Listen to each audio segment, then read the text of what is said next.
Cerca Teleeuropa sul tuo Play Store o Apple Store e scarica la nostra app.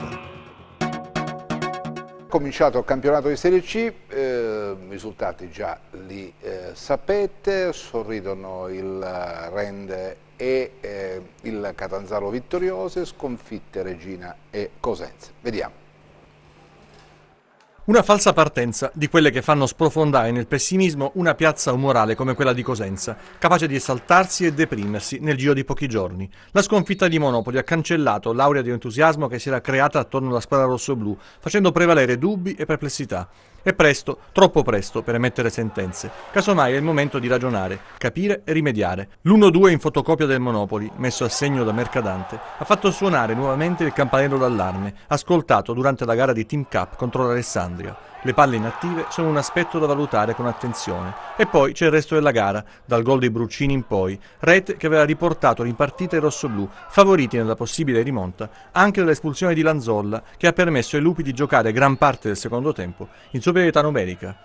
Nella ripresa che il Cosenza avrebbe dovuto affondare il colpo, con maggiore lucidità e determinazione, le qualità che forse sono mancate e che anche sulle zolle rinsecchite dei veneziani avrebbero dovuto fare la differenza. I buoni propositi dei lupi sono finiti sulla traversa colpita sulla deviazione ravvicinata di Baclé e si sono colorati del rosso mostrato da Angelo Corsi. Un finale diverso da quello immaginato fino a 90 minuti prima, reso ancora più amaro da rigore di Scoppa per il 3-1 finale. C'è da ragionare sul perché di quei 15 minuti iniziali.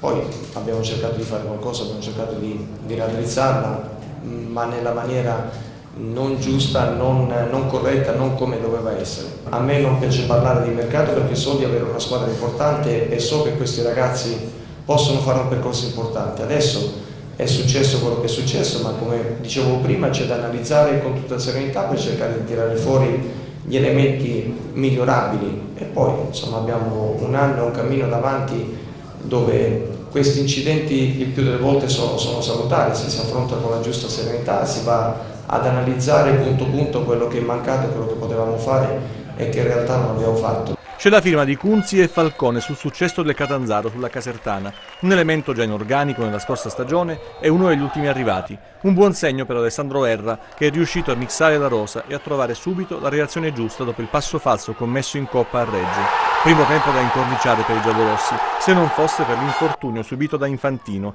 che preoccupa non poco, visto che l'attaccante viene una stagione caratterizzata da una serie infinita di recuperi e ricadute. Nella ripresa poi il ritorno alla Casertana, il gol di Alfagame e la pressione dei Falchetti alla ricerca del pari, evitato con sacrificio e in qualche caso sofferenza. Ritengo che il successo da parte nostra ci stia tutto.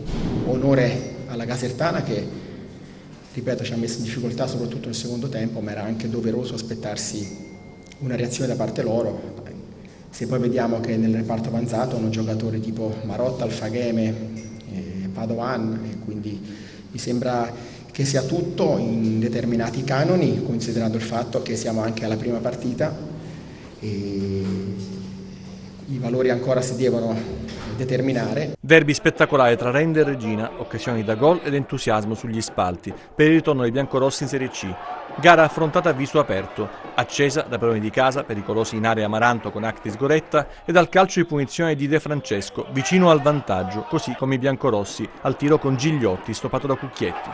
Brillante sprecona la Regina che con Sciamanna ha sbagliato l'impossibile, risoluto il Rende, capace di sbloccare il risultato con Ricciardo, servito da Vitelitti, e di chiudere in avanti il match, fallendo però le occasioni del raddoppio, compreso il calcio di rigore neutralizzato da Cucchietti a vivacqua. Tutti noi abbiamo affrontato la gara con grande rispetto per la Regina e per la categoria.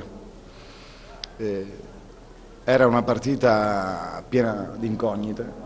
Sapevamo che la Regina era una squadra che per come era messa in campo poteva metterci in grossa difficoltà tra le linee, quindi abbiamo deciso di fare un certo tipo di partita all'interno della quale probabilmente loro avrebbero avuto il controllo del gioco, sapevamo.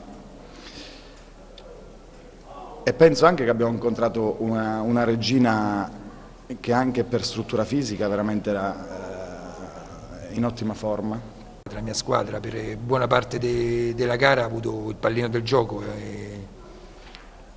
e niente, quindi abbiamo fatto noi la partita, abbiamo subito qualche ripartenza anche nel primo tempo di troppo, però niente, abbiamo dominato, abbiamo voluto dominare il gioco, poi l'episodio ci ha condannato, ma se forse facevamo qualche gol non stavamo qui a commentare questo episodio, la sconfitta. Credo che abbiamo avuto, voglio dire, adesso analizzare quello che è successo negli ultimi 8 minuti di partita, se fino a quel momento stavamo giocando una buona gara è normale che è frutto dell'episodio del gol, l'episodio ci ha un po' tagliato le gambe e questo c'è stato un crollo mentale.